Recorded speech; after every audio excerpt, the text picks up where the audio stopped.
And welcome to physics solution. तो आज का क्वेश्चन कुछ इस तरीके से है कि consider an uniform electric field E vector is equal to 3 × 10⁻³ i cap newton per coulomb. तो एक यूनिफॉर्म इलेक्ट्रिक फील्ड दिया हुआ है, जिसे मैंने अंडरलाइन भी कर लिया है। एक यूनिफॉर्म इलेक्ट्रिक फील्ड दिया हुआ है जिसका मैग्नीट्यूड है 3 × 10⁻³ i cap newton per coulomb, और हमसे दो क्वेश्चन पूछा गया है। तो पहला क्वेश्चन ये पूछा गया है कि what is the flux of this field through a square of 10 centimetre on a side whose plane is parallel to Y Z plane. तो ये कोऑर्डिनेशन सिस्टम का क्वेश्चन है। तो चलिए पहले फिर बी पोर्शन में देख लेते हैं क्या पूछा गया है। बी पोर्शन में पूछा गया है what is the flux through the same square if the normal to its plane makes an angle 60 degrees with the X axis. पहले क्वेश्चन में मतलब ये पूछा गया है कि उस फ्लक्स निकालने के लिए पूछा गया है इस इलेक्ट्रिक फील्ड का थ्रू ए स्क्वायर, एक स्क्वायर जिसका साइड 10 सेंटीमीटर है और जो वाई जेड प्लेन के पैरेलल रखा हुआ है। तो चलिए सॉल्यूशन लिख लेते हैं। पहले सॉल्यूशन लिख के गिवन लिख लेते हैं। Given E vector is equal to 3 × 10⁻³ i cap newton per coulomb. तो ये पहले जान लीजिए कि यहाँ पे 3 × 10⁻³ i cap newton per coulomb दिया है। आई कैप मतलब इस इलेक्ट्रिक फील्ड का डायरेक्शन शो करता है जो अलोंग पॉजिटिव एक्स एक्सिस के अलोंग एक्ट कर रहा है। तो लिख लीजिए electric field acts along positive x axis। तो चलिए पहले पार्ट का क्वेश्चन, पहले पार्ट का आंसर लिख लेते हैं। पहले पार्ट का आंसर लिखने से पहले हम लोग एक डायग्राम ड्रॉ कर लेते हैं जिससे कि और अच्छा समझ में आए हम लोग को। तो पहले हम लोग ले लेते हैं एक रफ डायग्राम ड्रॉ कर रहा हूं मैं।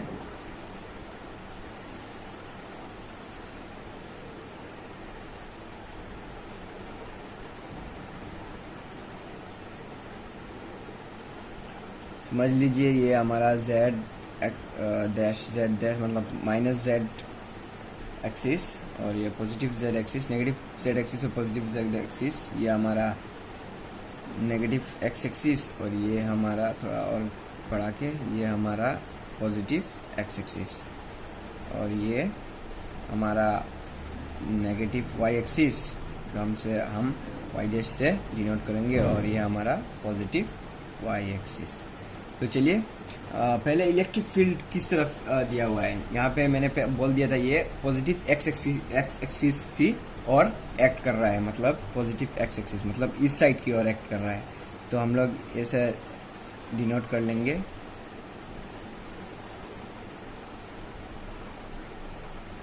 कुछ लाइंस से मैंने इलेक्ट्रिक फील्ड डिनोट किया है। तो चलिए यहाँ पे लिख लेते हैं कि इसका वैल्यू ई वेक्टर का वैल्यू है 3 × 10⁻³ i cap newton per coulomb, और एक स्क्वायर दिया हुआ है जो मतलब एक्स एक्सिस में मतलब y और z के पैरेलल है। तो यहाँ पे y और z के पैरेलल एक स्क्वायर ड्रॉ कर लेते हैं हम लोग।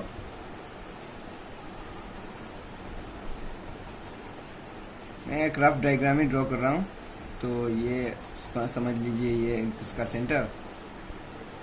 और चलिए अभी हम लोग फ्लक्स का वैल्यू जान लेते हैं। फ्लक्स का वैल्यू, तो फ्लक्स निकालने के लिए, सॉरी फ्लक्स का वैल्यू नहीं, फ्लक्स का फॉर्मूला, फ्लक्स निकालने के लिए हम लोग जानते हैं गॉस लॉ यूज करते हैं। Gauss law phi is equal to E vector dot A vector which is equal to EA cos theta।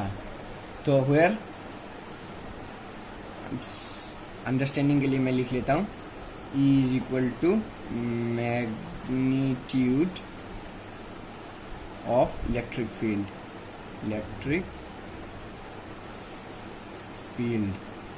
और A is equal to ये हमारा एरिया वेक्टर है, जो इसका मतलब यहाँ पे हम लोग को इसका मैग्नीट्यूड लिखना पड़ेगा, मैग्नीट्यूड ऑफ एरिया वेक्टर, और फिर थीटा, थीटा है हमारा एंगल बिटवीन ई एंड ए, मतलब electric field and area vector, angle between the electric field and area vector.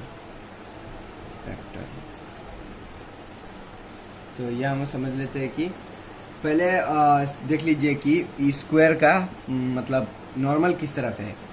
तो ये मतलब पैरेलल टू वाईजेड प्लेन में है, मतलब यहाँ पे हम लोग देख सकते हैं कि पैरेलल टू वाईजेड प्लेन के होते है, इसीलिए इसका नॉर्मल कुछ x axis, positive x axis की ओर ही शो करेगा। यहाँ पे इसका नॉर्मल यहाँ पे होगा। तो मतलब यहाँ लिख लेते हैं since electric field and area vector are N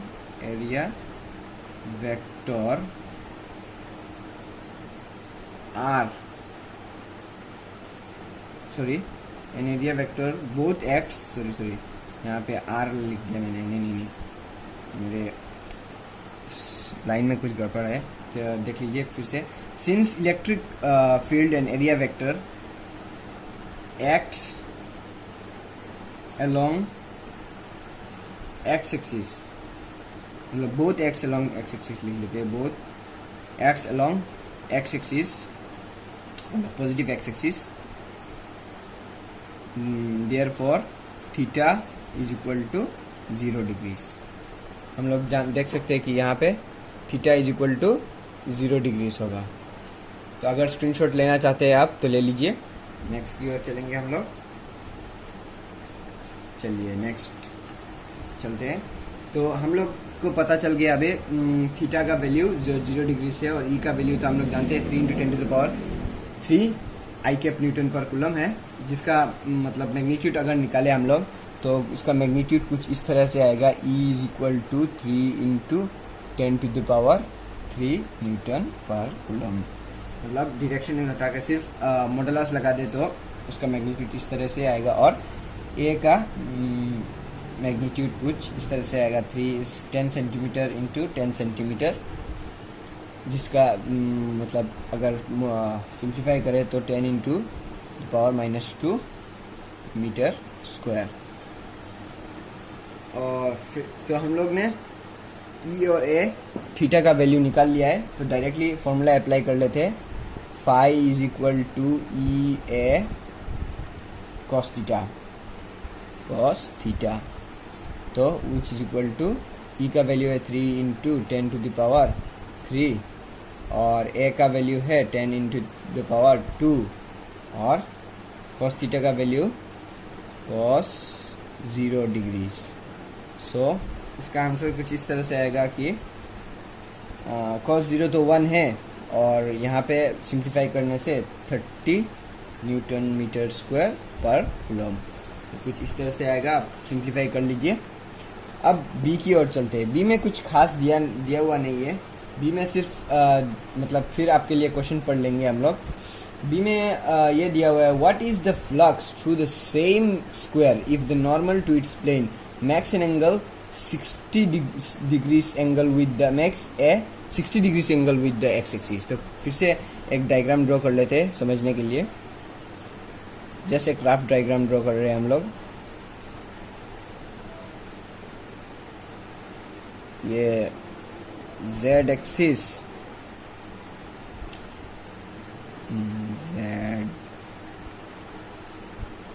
sorry ये हम लोग x ले लेते हैं, x ले लेते हैं। हाँ, x लेने से अच्छा होगा, ये z ले लेंगे हम लोग, z। हाँ,